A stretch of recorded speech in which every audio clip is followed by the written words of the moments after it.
Hello, Kristen. Hi, Bill. How's it going? I'm good. How are you? I'm doing very well. I am now in my brand new office, so I'm hoping I'm not horribly backlit. I have like a window right behind me now, but we are done with the birds forever. I have my own office, my own door closed. I feel like I'm finally a big kid. And you have a window. Pardon? And you have a window. I do. It looks out onto a gorgeous alley. I can see dumpsters. It's excellent. They really upcharge you for the view. Now, you're shuttling back from a taping of your Pajamas TV show, correct? Yes, we just taped one this afternoon, and there's an episode I think will go up it's going up Thursday, and then we have a longer episode that goes up Friday. And so we talked a little bit about the royal wedding, and I was the only one there that was not anti-monarchy.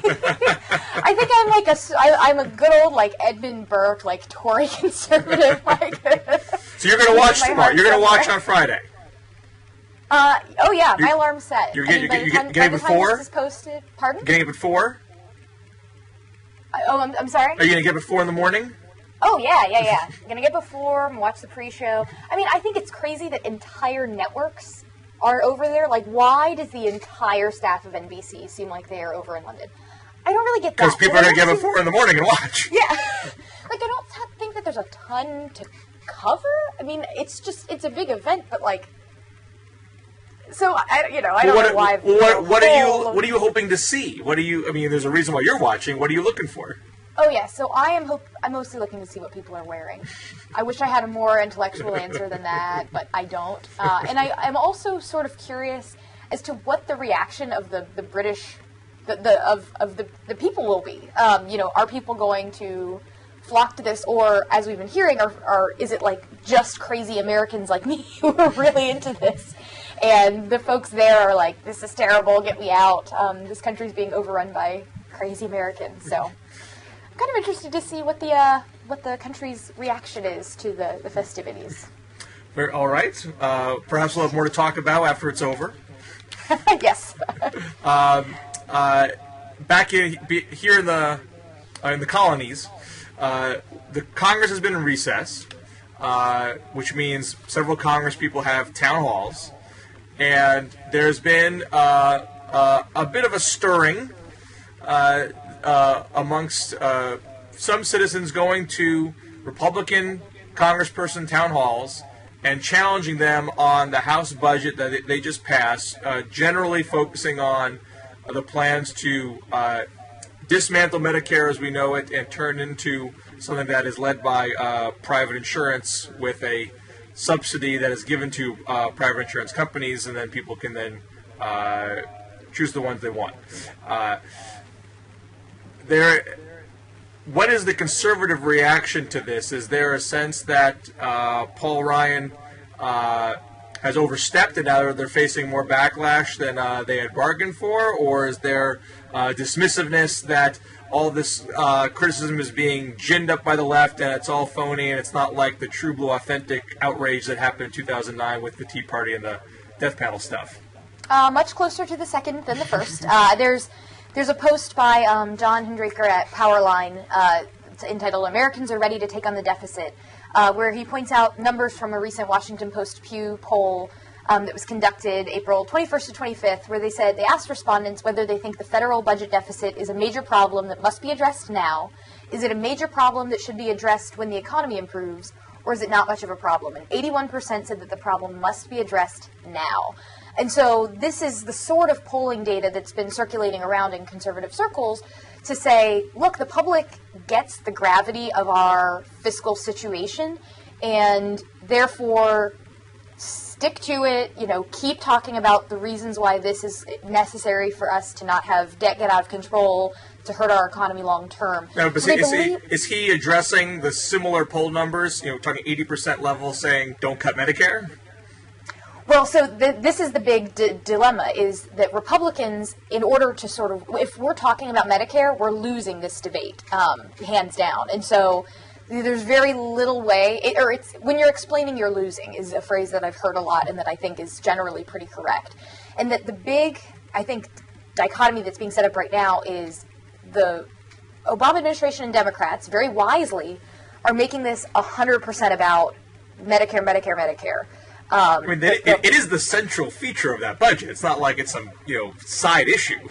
Well, no, I mean the reform of it is critical, but they're framing it solely about the outcomes in terms of how it will change Medicare, whereas Republicans would do better if the debate was about Medicare needs to change in addition to Medicaid, in addition to how we approach other government spending, so that we can grow the economy and not have the fiscal crisis that we are headed towards. So when the debate is solely focused on Medicare, it's not politically good for Republicans, and when it's focused more broadly, that's when they can win. And so I'm concerned because I think conservatives are looking at these poll numbers and they're assuming this means that America is okay with Medicare being radically changed. And there's a lot of debate, there's a lot of frustration on the conservative side in the blogosphere about the belief that, the assertion that Democrats are misrepresenting the Ryan plan. There's a post at the Weekly Standard by Michael Warren. It says, Democratic ad misrepresents Ryan budget plan. The Republican House did not vote to end Medicare. And goes on to say, as Congressman Ryan's proposal outlines, the plan does not make any changes to Medicare benefits for current seniors nor anyone who is 55 or over. The reforms are only for those citizens under age of 55 who reached Medicare eligibility starting in 2022, would have the choice of guaranteed coverage plans subsidized by Medicare. Democrats have been focusing on this line of attack since the House voted for the budget, though the campaign does not seem to have been too successful too far. Again, conservatives do not think that this is a full-blown winning argument on the side of the left. I, as a pollster, am concerned that it is a pretty good line of argument.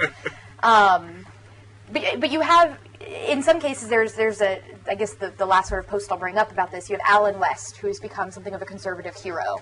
And he, at a town hall, there was a heckler that came and was arrested. And Javier Manjares at the blog The Shark Tank posted about this. Immediately after Alan West took the stage at his town hall meeting on Tuesday evening in Fort Lauderdale, several hecklers who were planted in the crowd began to jeer and interrupt his remarks, forcing West to pause several times and then continue once the crowd had calmed down. Police were ultimately forced to remove one of the hecklers. The hecklers refused to stop their harassment. West stated, quote, "You're not going to intimidate me."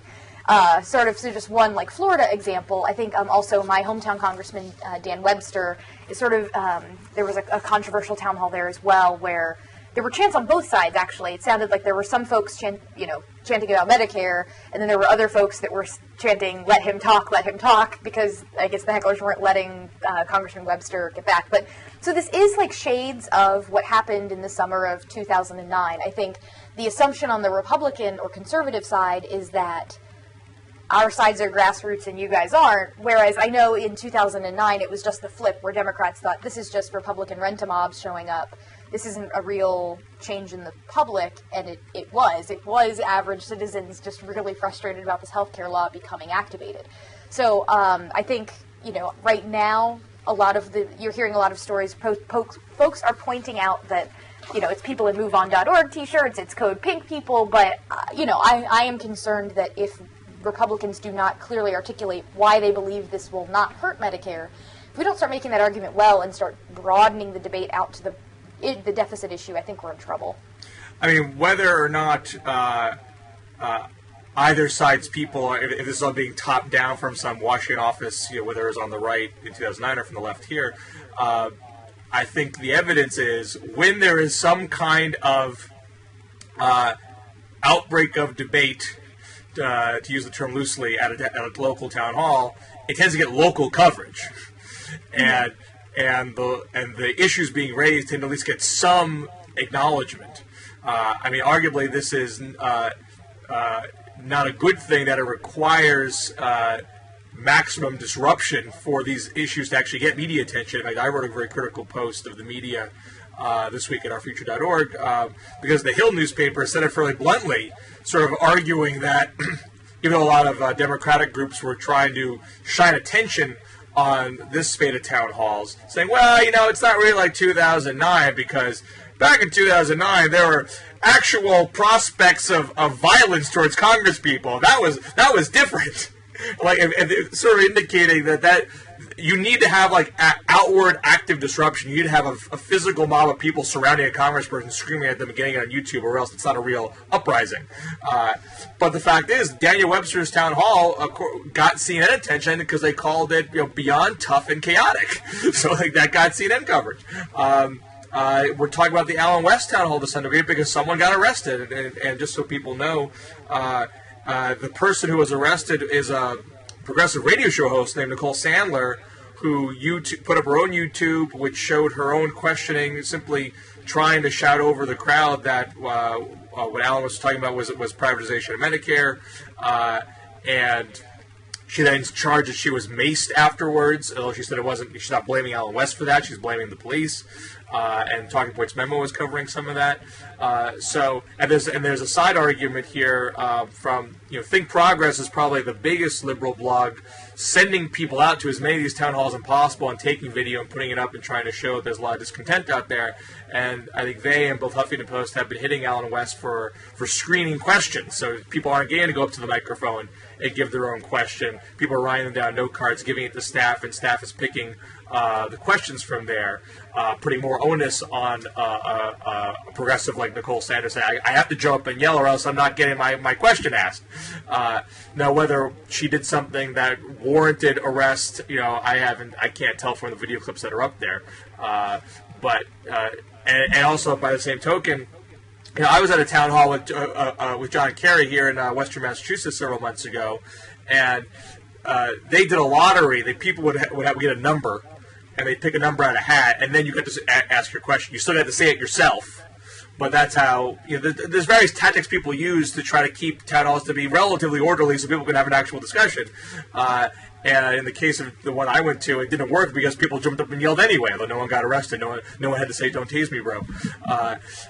So the question with Allen West is, I'm not immediately offended that they were screening questions in that way. If there was an actual random lottery with the questions being picked and not the staffer saying, "I'm not going to ask this question because someone's charging Medicare is being privatized," that's what would be far more offensive to free speech. So those types of issues are being raised, whether it's procedural, like with Allen West, or other just straight-up criticisms. For example, when Paul Ryan tried to say that the wealthy are being taxed enough right now, and there was a booing that happened. Think Progress highlighted that. Congressman Duffy, formerly of the Real World, now congressman from Wisconsin, he got very defensive. And he was challenged his town hall and said to one constituent, you can have your own town hall if you want.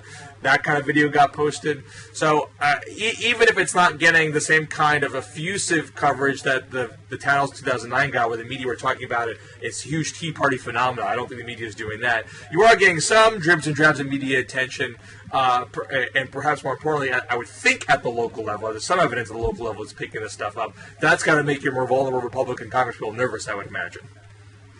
It doesn't surprise me at all that folks on the left sort of saw. I mean, there was the success of what happened in 2009, by taking these local town halls and using this, town hall after town hall after town hall around the country, and it managed to elevate the conservative case against the healthcare law to a national discussion. And I really think that there's a good chance it's going to work to elevate the Democratic case against Ryan's Medicare plan. And you're also seeing now Democrats on Capitol Hill are sort of trying to force Republicans' hands in the Senate so this may not just be individual congressmen and women in their districts, but now Reid is trying to call for a vote on the plan in the Senate to make Republicans there say they support it, so that this can then extend to Republicans who sign their name to the bill and potentially complicate their reelection chances. Particularly for Republican senators that try to run as moderates back home, Olympia Snowe, Scott Brown, Massachusetts, those are the folks who have the most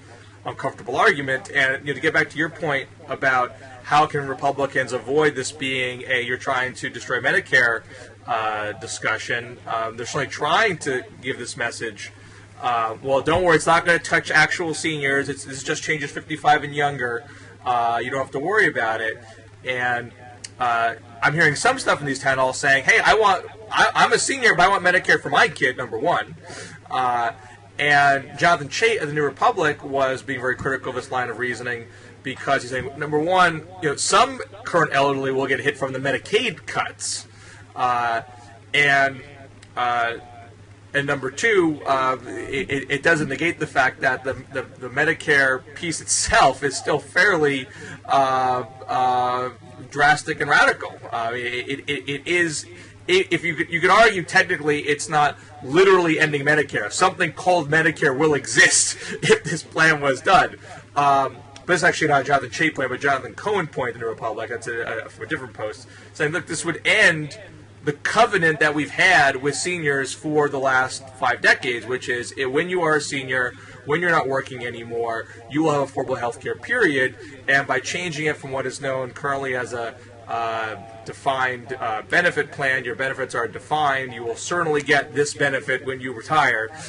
It shifts it to a defined contribution. You're giving it to private insurance companies, you're giving them a bit of a subsidy, but by all accounts, the only way you would save money by doing that is by holding down the cost of that subsidy and making it not match with what projected healthcare inflation would be. Now, you've made in the past segment arguing, well, we don't know that the healthcare costs will go up that much because this will be consumer driven and that'll make healthcare cheaper overall. I would not agree with that, but at minimum, it's still a gamble. You don't know what exactly is going to happen. It's not defined benefit anymore, it's defined contribution. And so that puts some uncertainty in what's going to happen going forward. That's a big deal. And I think there's actually Rich Lowry at the National Review warning Republicans not to do this for the argument that, look, this is going to require explanation because you didn't discuss it in the election. This is going to be new for folks, and you're springing it on them now, and it's a big pill to swallow, and there's going to be serious blowback, and there's some evidence that's happening today.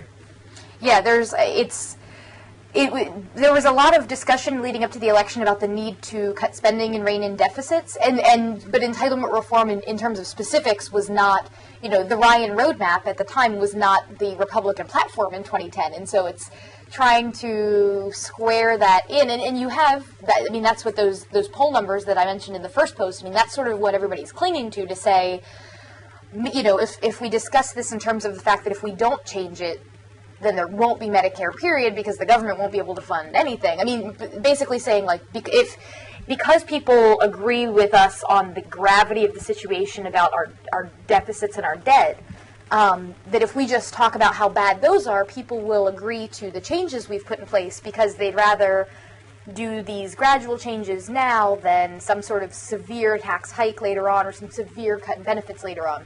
Well, that's what Alan West said at the end of one of his town halls. I was curious from your pollster perspective. So he said, I think it was after the town hall, talking to the press, that if we don't change Medicare as we know it today, I forget his exact words, but sort of change Medicare as we know it, something like that, then there won't be a United States of America. It's a pretty, blunt statement. But to your point, is he successfully making the case that it's not about ending Medicare, it's about changing it, or is he falling into the trap of making the whole discussion about Medicare and not having the broader theme that you think is better for Republicans? Well, I think the argument that they're trying to make is, sort of like you amputate something to save the patient. Like we're going to have to change and do this shared sacrifice thing in order to save our federal government's ability to function and have entitlement programs, period, and to preserve the social safety net by accepting that 15, 20 years from now, it just can't be the same. But I think that's a really difficult, I think it's a misreading of the political climate to say that just because folks are gravely concerned about debt and deficits, that they're immediately going to easily swallow significant changes that have not been properly explained. And in the same way that Democrats, when they were talking about the health care law, it was complicated, it was not well explained, and it wasn't about creating jobs and fixing the economy. And so voters turned on it pretty fast. I can see that happening in this situation because nobody's explaining how is the Ryan roadmap going to create jobs. I have not heard a compelling argument about that. And so they're not even trying to make that argument, are they? I mean, there was a little tacked-on thing in the announcement. Well, the Heritage Foundation said it's going to create 2 million jobs, but they dropped that talking point pretty fast after there was a lot of pushback for it, and I haven't really seen it an attempt brought up again. Yeah, and I think that's a critical error that they're making because, I mean, you've still got terrible economic news that's coming out week after week after week, and, like, the Ryan budget doesn't tell Americans how they're going to get cheaper gas. It doesn't tell them how they're going to, and I personally think it does a lot of important and good things, but I think that the political challenge for them is they're talking about it and they're using all of the energy from the last election to say everybody's deficit hawks like us. They're all concerned about the national debt in a very serious way. And so if ever was the moment to pass an entitlement reform plan, now is the time. And I think you need to warm up into that a little bit more than we had. And so I think I am concerned about the additional town halls that are to come. As long as this now begins to go fully down the Medicare rabbit hole, and the rest of the broader deficit picture gets left out, I think it's going to get rough for Republicans.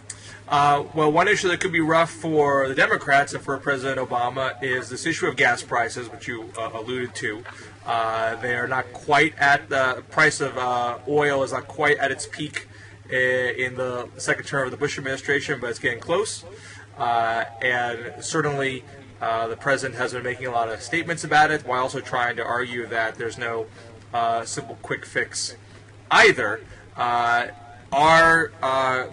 conservative bloggers, or how are conservative bloggers trying to make this a big political weakness for the president? What's their main tack?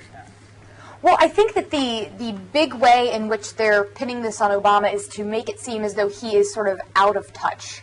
That he hasn't done anything about this, and the contrast is that when gas prices went up under the Bush administration, there was a sense that even if you didn't like drilling, I mean, the Bush administration, drill baby drill was out there, and so I think the big question is I don't know that folks are hearing a strong plan out of the Obama administration for bringing gas prices down. And in fact, the biggest debate I actually saw over gas prices in the conservative blogosphere this week was a really fascinating exchange between Megan McArdle at The Atlantic, Jim Manzi at the American Scene / National Review, you had Noah Millman over at the American Scene, and it was this debate about, so what would a gas tax do to decrease America's demand on oil? What could it do to raise revenues? Would it have any impact? Would it prevent us, what would it do? And, because you would assume that conservatives would, by and large, say taxes are bad. But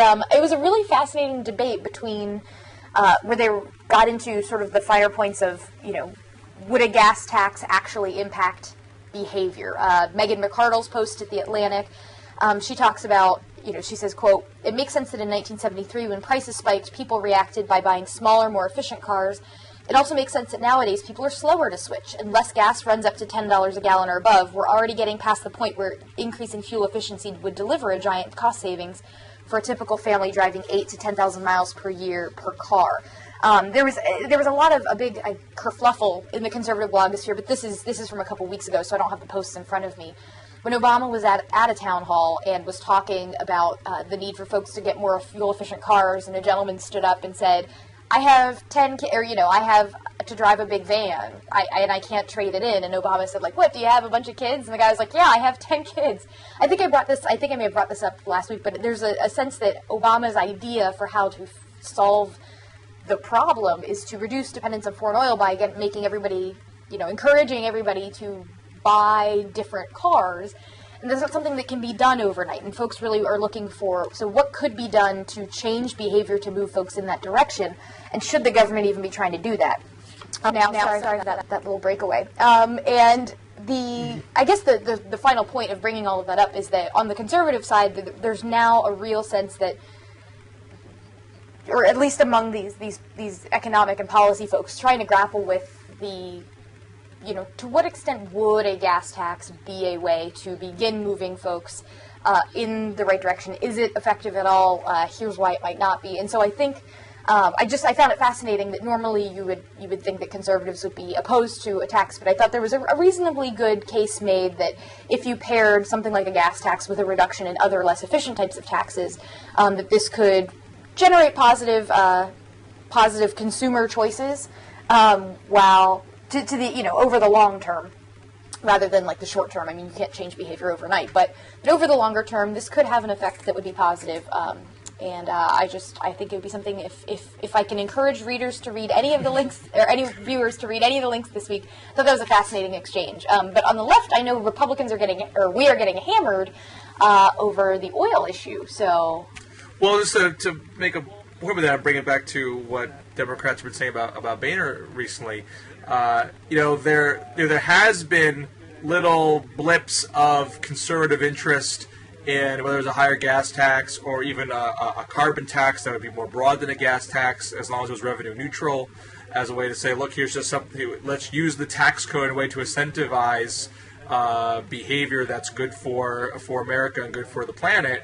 And if it's not going to raise the overall tax burden in the country, it's not going to crimp economic activity. And if there were more, if that got more traction on the conservative side, you'd have a very willing audience on the Democratic side to cut a deal there.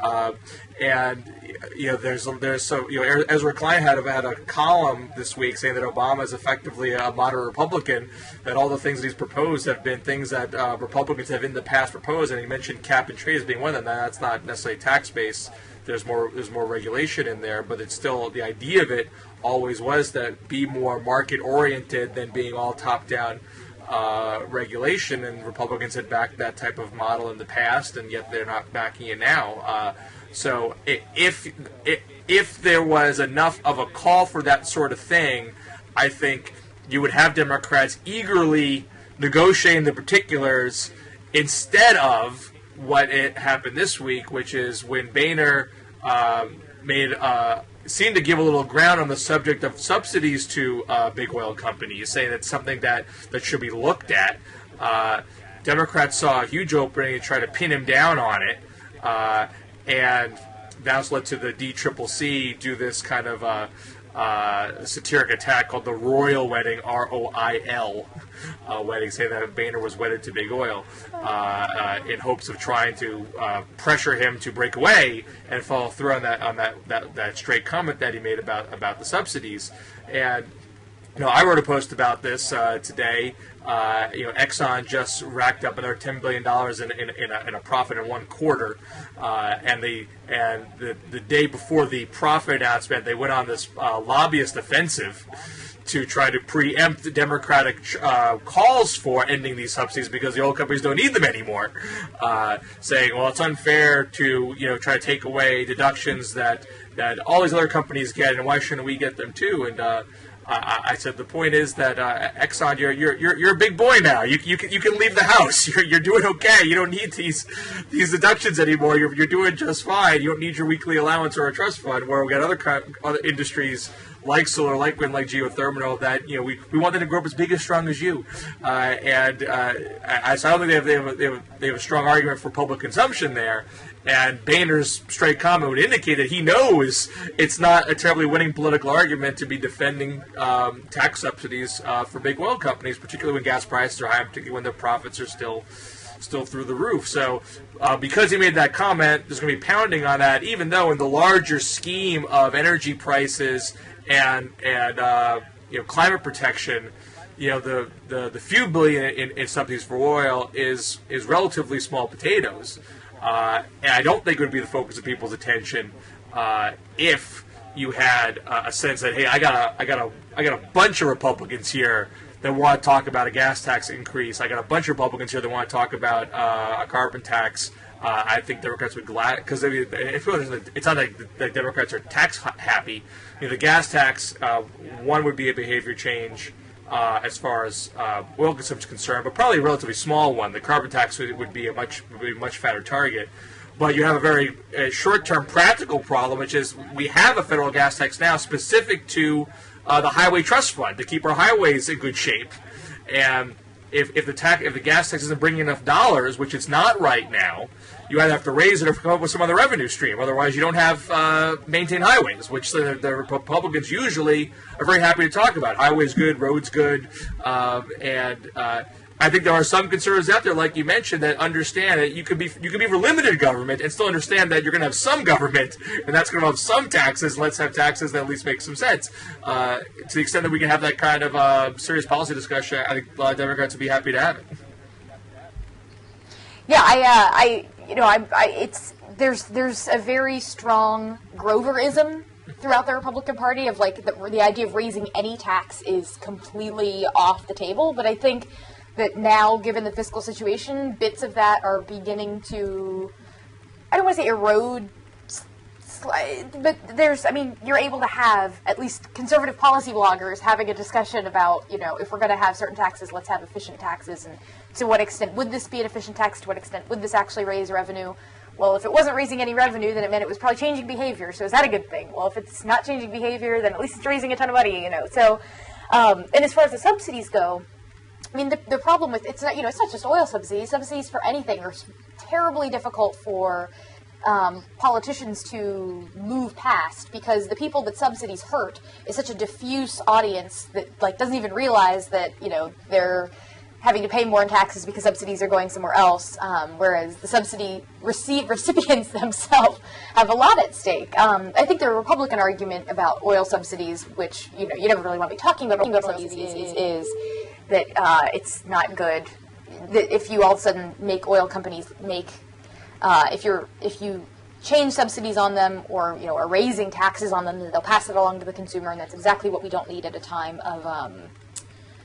when gas prices are so high. But it sounds as though Boehner is not interested in going out to try to make that argument. So, well, another issue that is still percolating out there is the question of union bargaining rights at the state level, but also I guess also at state level. There's some federal issues here with the NLRB, but I'll get to those in a second. I sense there are some conservatives that were sort of gleeful at what's happening in my state of Massachusetts, where there's a bill that passed the House that would have some restrictions on collective bargaining rights of municipal employees. Is that right?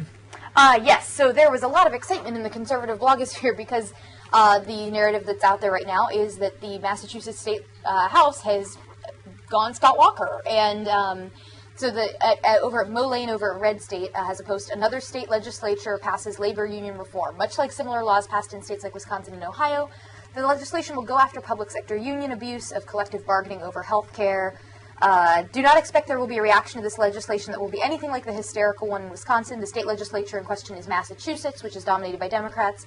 Democrats only care about opposing labor union reform when it can be perverted for purely partisan reasons. Given the essentially one-party state nature of Massachusetts, there's no reason for Democrats to encourage a real internal insurgency against their rule. P.S. Personally, I'd prefer this initiative came from a Republican-controlled Massachusetts state legislature. Then I'd believe that Republicans meant it, but one step at a time, and one instance of blatant Democratic hypocrisy at a time, too. So, a little bit of a scathing post there. But then there's a post from Raihan Salam at The Agenda, who references Massachusetts as a state. He calls it the best of the blue states, ?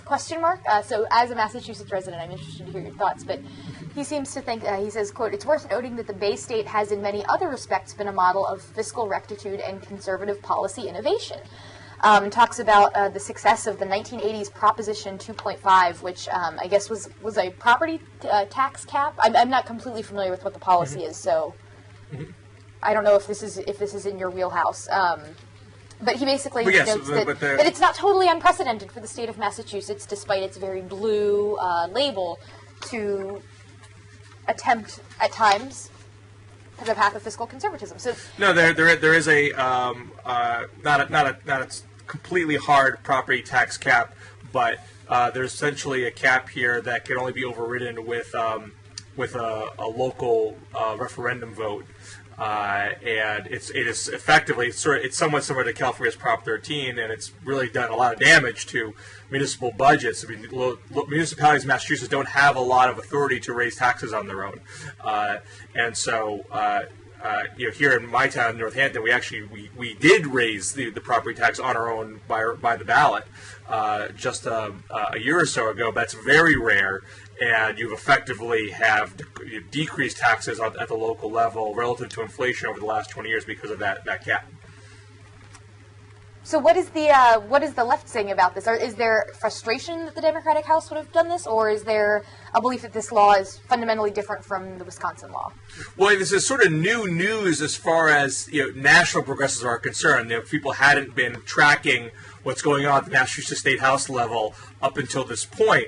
But the initial post on it from Think Progress, from in these times, were like, what the F? What's going on here? This is ridiculous. And not intrinsically accepting the nuanced arguments coming out of the governor, although Talking Points memo did give some play to what Governor Patrick is saying, quote, this is not Wisconsin. We're not going to be Wisconsin. He was generally supportive of the House bill, but wasn't embracing in all its particulars and said, let's see what the Senate does, let's negotiate here.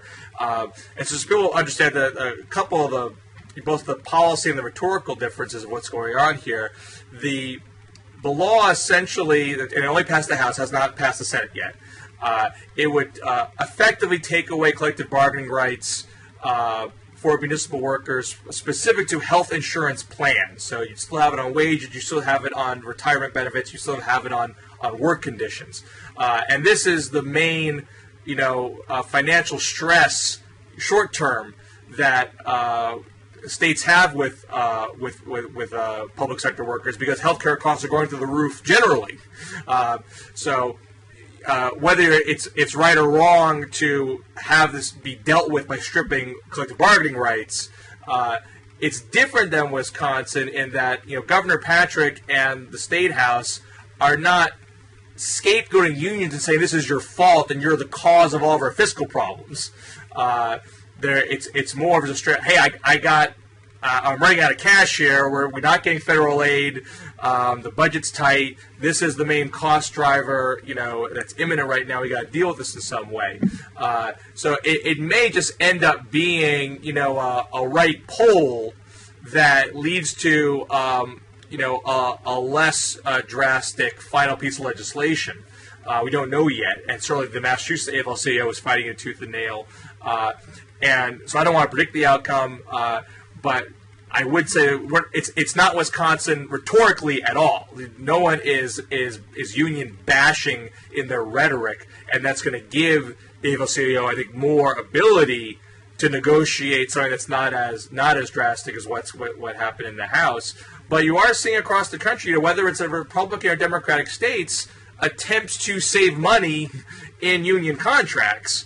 And even in Wisconsin, the union was already saying, we'll accept the cuts, just don't take away our bargaining rights because that's fundamental.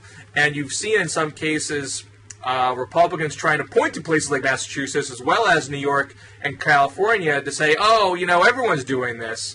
But as Ben Smith at Politico wrote today, you look at, Andrew Cuomo got, as the new governor of New York, got a lot of media attention for talking tough about union deals, but the final solutions that he's come up with so far are actually compromises that the unions have been okay with.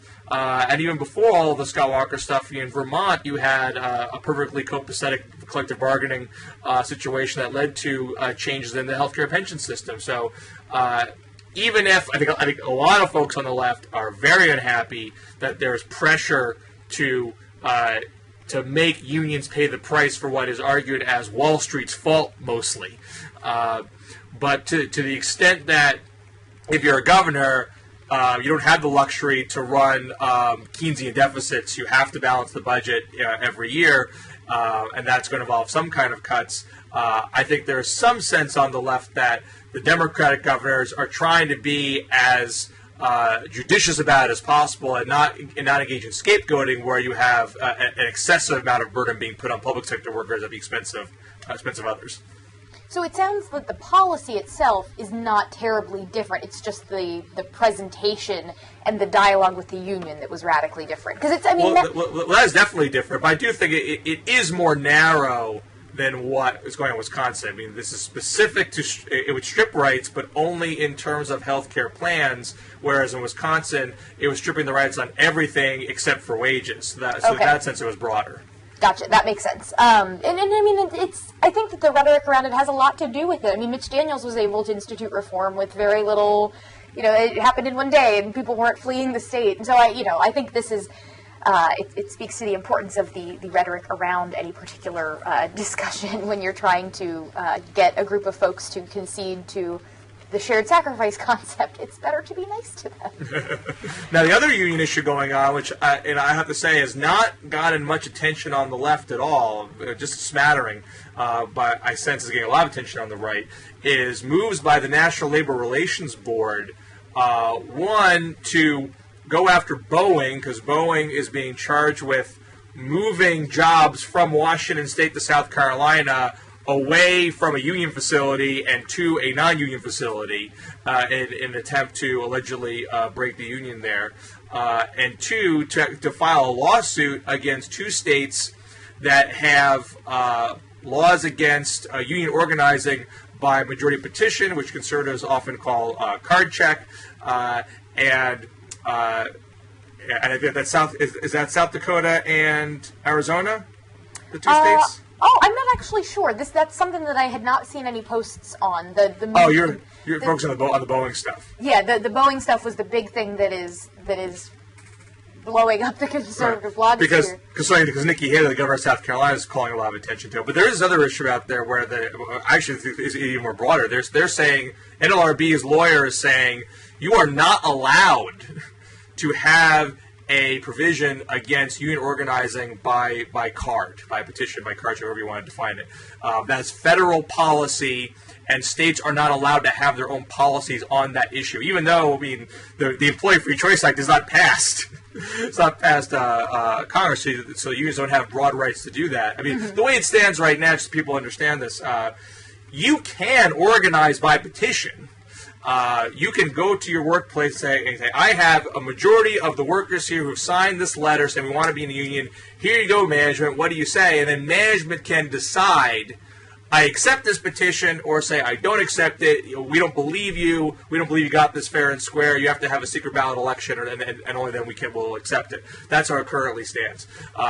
So apparently that you have some law, I don't know the particulars about these state laws that somehow infringe upon that, and federal NLRB is saying you're not allowed to do that, and I expect that might actually ramp up as being a bigger issue going forward. Be that as it may, you're using more conservative blogging on this Boeing issue, and so what are folks saying about that? Yeah, so the Boeing issue, I think, is the flashpoint one, because Nikki Haley is viewed as a strong sort of, one of the fresh new conservative governors that everybody follows. And this one is viewed as a particularly egregious situation, because this is a company that is trying to create jobs in a state that has specifically created policies to make it a state that is friendly to business. So I guess this is in a post from Jazz Shot Hot Air. And he says, one of the defining characteristics of the Obama administration thus far has been unbending loyalty to the labor unions who served the Democrats so well during past election cycles. And then he says, but where public support fails, the strong left arm of the federal government may still come to the rescue. This has recently been demonstrated by a number of actions by the National Labor Relations Board. In one of their latest moves, they seem to be exercising powers never imagined for this group. When Boeing, bucking a national trend of cutting jobs, sought to expand production by adding a new manufacturing line in the non-union environs of South Carolina, the NLRB moved in to stop the move. If this isn't a clear-cut example of Washington usurping authority in the private sector to push a pro-union agenda in defiance of private enterprise, I don't know what is. Perhaps it's past time for all of us to take a page from the previously linked editorial and take a fresh look at this relationship. He had linked to a Washington Examiner editorial earlier in the piece. So what strikes me as crazy about this is that I did not realize that that a state, or that a company could not choose what state in which it wanted to do business, or which state it wanted to open a factory. And I think the reason why NLRB was able to jump on them is there was a conference call where I believe at the time the CEO said that we just can't afford to have strikes happening all the time. And so that was viewed as intentionally provocative statement, intentionally anti-union, and that therefore this was not just sort of a business decision that they were making, but was an intentional sort of almost union-busting thing to penalize those who chose to take union action in Washington by sort of threatening, you won't have your jobs here anymore because we'll go to South Carolina. I think that's a dramatic overreading of what a company just saying, we feel that it is in our best interest to build planes in a state like South Carolina. I believe conservatives, and myself included, are stunned that a company would, it would be declared illegal for a company to choose where they wish to do business. Well, it's we are a nation of laws and a nation of judges that interpret laws. Yes. This is the National Labor Relations Board lawyer making a judgment. He's not the final word. And Mike Elk in these Times reported on this, and I believe I don't know if she's going to talk to the lawyer there or just reading a statement, but basically what the NLRB is saying is a worker's right to strike is a fundamental right guaranteed by the National Labor Relations Act. So that would imply that you can't deal with a strike by ending those jobs altogether and moving them somewhere else. But I think this was a new production line. Like, it wasn't replacing an old one. They were going to build a new production line for this 787 Dreamliner. So I think that's a lot of where the controversy is, too, is the intent, I don't think, was to fire a bunch of people in one place and replace them with people from another, but they were trying to begin a new line, and they weren't even allowed to do that. And that's I'm sure this will all. I mean, this is going to go before. This is going to go before an NLRB administrative judge in June. So all these different arguments are going to be hashed out there. I know what Mike Elk reported in these Times was in 2007, Boeing announced it would create a second production line to produce 3 787 Dreamliner planes a month in Puget Sound, Washington State, in addition to the production that was already occurring there.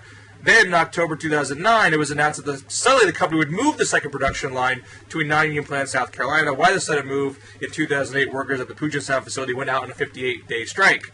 The Boeing official told the Seattle Times, quote, "The overriding factor was not the business climate. It was not the wages we are paying today. It was that we cannot afford to have a work stoppage, every 3 years." That's a Boeing official saying that to the Seattle Times. So that might not work to their advantage in making the argument in front of the judge. But again, the judge is not going to just base everything on one quote. They're going to take in all the facts that both lawyers are going to present. So to the extent that conservatives might be saying, this is outrageous, this is an overreach, whatever, if that's all true, and you don't have maybe someone's going to say this is an activist judge who's not reading the law fairly, but we have a system in place, presumably, that allows both people to make these arguments based on the law, and they will decide what is correct. And so from the liberal perspective, folks do want to see the NLRB be aggressive enforcers of the law, not just throw up their hand and say, I don't think I can get away with this. At least make the case, bring it to a judge, see what the judge says. And so one Washington State blog, affectionately known as Horse's Ass Seattle, has a headline there called "Obama Protects Western Washington's Middle Class." When the NLRB made a decision to actually enforce labor rights, this means the broad middle class in Western Washington will continue to grow, that maybe you didn't go to college but are willing to work hard now, that a good job that feeds your family is still within reach. While Microsoft and others are always important to the economy of the region, Boeing has always been a great way for me to move into the middle class. And I don't think people know this about Washington State per se. Before Microsoft went in there, before it was known as sort of a tech region, Boeing was really identified as being the heart of Washington State and making Washington State sort of a middle class paradise. And since then, Boeing's presence there has been diminished. But that certainly is something I bet they're not obviously going all together. That sense of that these types of make in America jobs should remain and be good paying jobs. That sense on the left is certainly present, and for the sense that folks are paying attention to this issue, which I don't think on the left is all that many, quite frankly. I don't think it's gotten the same level of attention as on the right. That is the kind of stuff that they want to see the Obama administration do. Yeah, I think, and this going back to the previous lesson that we learned in the discussion about Massachusetts versus Scott Walker, it's all about how you say things. And so I'm concerned that in the case of Boeing, their wise business decision is going to get caught up in this legal process because of the comment that the CEO made on screen, which is always say nice things when the cameras are rolling. Right. Well, speaking of cameras rolling, nobody loves cameras rolling more than Donald Trump, which I guess sort of brings us to our final and most unfortunate topic that we have to talk about because, You can't not, I guess. You're not relieved that our long national nightmare is over, that finally honesty prevailed? I'm glad it's over. I mean, except that it's not, because we're still talking about it, and there's Daniel Foster at National Review, who, to be clear, National Review, not a fan of birthers. He did an interview with Joseph Farah, the editor and CEO of WorldNet Daily. And that's sort of Birther Central. That is Birther Central. And asked, okay, so the birth certificate's out there. What are you guys going to do now? And in the interview, he said, quote, "What I see happening here with the case of Barack Obama is that we're dumbing down the definition of what it means to be a natural-born citizen. And among the arguments are that his mother was too young to have actually conferred citizenship herself, that his father's citizenship elsewhere made it so if he was born of 2 American citizens in Hawaii, I would have no problem. It's not just a matter of where were you born, oh, you're good to go. That's not what the founders were thinking about." Which I'm pretty sure that is exactly what it is, but okay. So anyhow, I think the major question, there's 2 sort of reactions on the conservative blogosphere. One is, would everybody please stop talking about Donald Trump, because he is a crazy person and he is driving this train off the rails. But then the other sort of thing that has floated out there are conservative bloggers who do not doubt that Obama was born in the United States, but do question why he decided to either wait this long to just put this all to bed, or why did he do this at all? Why did he put this out there? Is he trying to change the conversation away from gas prices? And I thought a good post on this was from Melissa Clothier. She posted it at Red State. And she said, and she sort of sees this as the whole birther issue had shifted from being something that was in Obama's favor, where it was just these crazy people out on the fringe talking about it, to it began in polls. You saw people really expressing that they did not think Obama was born in the United States, and that what is this coming from? And that it was sort of a proxy for people feeling Obama was out of touch with them, or not, in line with them. And so reading from her post, quote, "Here's the thing about rumors. If people like you, they won't believe even the most vicious gossip. Like a besotted lover who refuses to see faults, a political supporter will just see rainbows and bunnies. But when people start to dislike you, they'll believe every spurious and outrageous claim. Why? Because they're looking for evidence to support their changed belief about you. Americans are looking for evidence to support their changed belief about President Obama.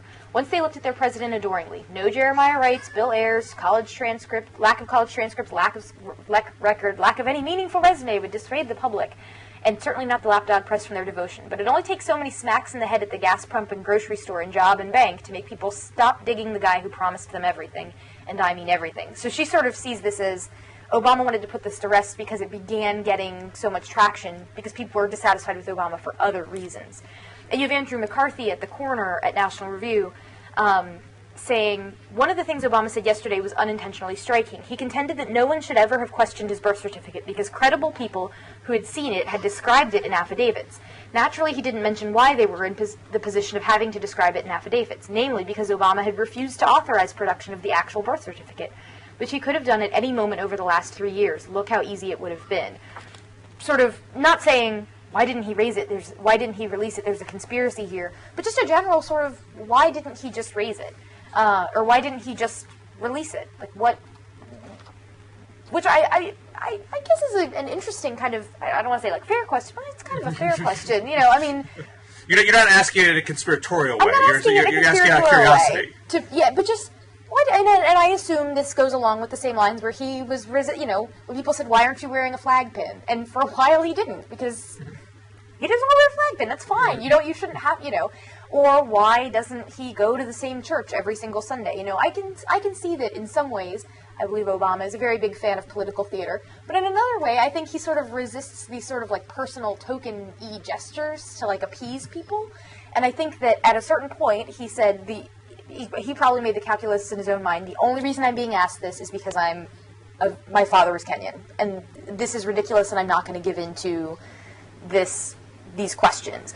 But as the debate grew on and on and on, it no longer was just people who were like out and out racist saying, but it was other folks who it's sort of like the cover up is worse than the crime, and so it looked almost as if like, why isn't this coming out? And I feel like this almost created more of a problem than it needed to. So I guess just from a curiosity point of view, that's a lot of the question is, why not?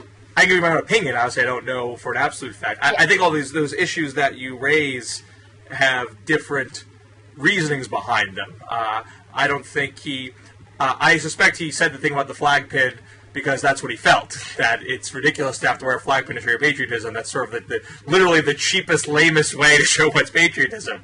But that sort of, high-minded principle stand only got you through maybe a couple of primaries in the Democratic elections. And as soon as it became a potential weak point, like, why is he making a big deal about this? What does this really mean?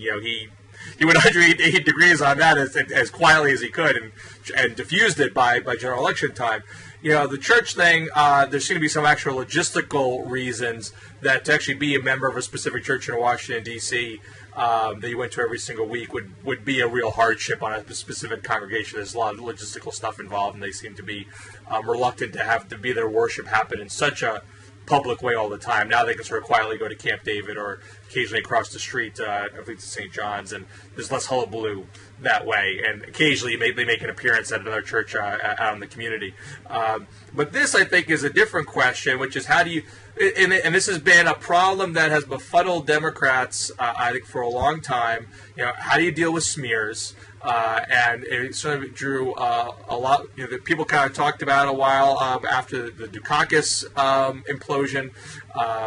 It then became, and always was an issue, how do Democrats fight back? How do you fight back? How do you fight back? And then after, there's a sense that Democrats had gotten a little better on that score.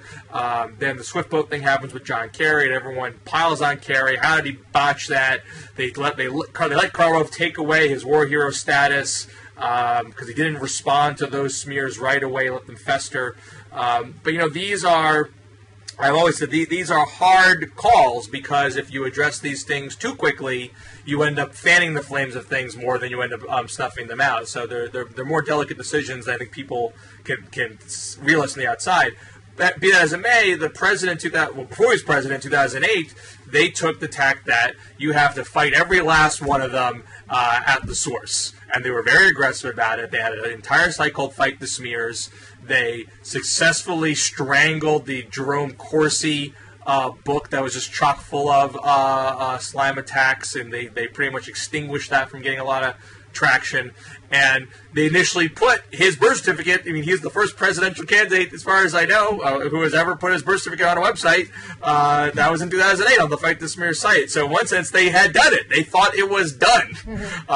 And it was only after he was in office where the birther movement began to build steam and start to nitpick and come up with cockamamie theories why this wasn't sufficient. Then you have a different calculation to make.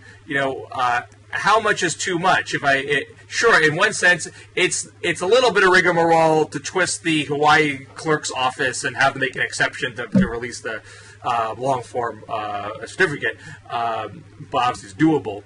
But if you do that, you know on some level you are not going to actually satisfy the conspiratist. Yeah. And so if you jump every time they say jump, and then you have to do the next thing the week after, the next thing the week after, then you're never talking about your own stuff. And the way Obama did it this week was sort of interesting in that it wasn't done from a point of defensiveness. There really weren't a lot of serious calls that he had to do it from the vast majority of the public. Yeah. This is still pretty contained on the far right, even though Trump was milking the far right for all it's worth. But he did it, at least he tried to do it in a way that would turn the tables. Not to say, okay, you got me, guys, but to say, okay, you're all being completely ridiculous. The media is ridiculous. Cable TV is ridiculous. Birthers are ridiculous. We have serious problems here. I'm a serious guy trying to deal with serious stuff. Let's all be big boys and girls now. And, he got praise from that from Coase at Daily Kos, someone who has not been terribly lavish with praise towards the president. And he said, sure, it may seem like giving in to the enemy, but here's why the move is a canny one. It keeps the issue in the news. It gives it much more visibility, and this is a huge loser for the GOP. What better way to show how to touch and harass Republicans rather than to rub it in their face? it's the narrative is now how Republicans deal with this outburst of crazy. It's the kind of GOP versus GOP story we rarely get. Enjoy it. So that's why he praised it. Now, I think there's other folks out there that do feel that this was a bit of a cave. At the Grio, Goldie Taylor, and he wasn't, or she, I'm not sure if it's he or she, wasn't being too directly harsh on the president, but the headline was why Obama shouldn't have to show his papers. And it was more being hard on Trump for essentially being effectively racist. But I think there's a little bit underlying there that if this was not something that the president should be required to do. Bill, are you still there? I'm here. Can you hear me? Oh, sorry. It cut off for a second. It kind of cut off like your word halfway abruptly, and I want to make sure I hadn't lost you there. No, I'm still. That's my final point. That there are some folks out there that felt that the president just shouldn't have had to do this, and I think it's a bit of uneasiness that they felt that it was somehow necessary. But so I think the president's hope was they turn the tables. Now, it actually was an alleged email from a White House official anonymously to Politico. Saying, we don't think the politics of this are good to have to be on the defensive on an issue like this. But the president felt this was bad for the country for this to be continually pushed out there. Now, is that just sort of a humble brag type of thing, or is what they really feel? That I don't know. I personally feel that there's no way the politics of this are bad for the president. But to respond to what Melissa Clothier was saying, I also don't think it's the level of this is how he gets away from having to talk about gas prices. I mean, it doesn't redirect the conversation all that much. I mean, gas prices are going to linger a lot longer if they don't go down than this issue will. And if anything, you potentially take the issue off the table when it's sort of like a very easy way to show my opponents are crazy if you do actually snuff it out. I don't think they're looking at this as a way to have to not talk about difficult things. I mean, he just did a whole bunch of local TV interviews where he talked about gas prices plenty, and they know full well they're never going to be able to avoid talking about that. Plus, they very much want to talk about a deal that's going to allow them to raise the debt limit and possibly have a long-range deficit reduction plan. So I don't think this is trying to avoid things. I think it's a way to give him an upper hand in trying to deal with tough issues by saying, I'm the serious guy in the room. I think it might have been a little undercut because he immediately got on a plane to go tape Oprah, but I certainly don't want to insult the great Oprah. Oprah reaches a lot more people than cable TV news. That is definitely for sure. Well, anyhow, I think we can both say that we're very glad that we will hopefully never have to talk about this ever again on Blogging Heads. All right. Well, should we leave it on that note? I think so. I think it's a good note to end on. Okay. Well, always good to talk to you. Check out your show at pjtv.com. Thank you very much. Yeah, and I occasionally, if I blog anywhere, I post it at KristenSoltis.com as well. Excellent. And my podcast will be up this weekend at liberaloasis.com, and also I blog over at Campaign for America's Future, ourfuture.org. That will do it for this week, and we'll catch you next week on This Week in Blog.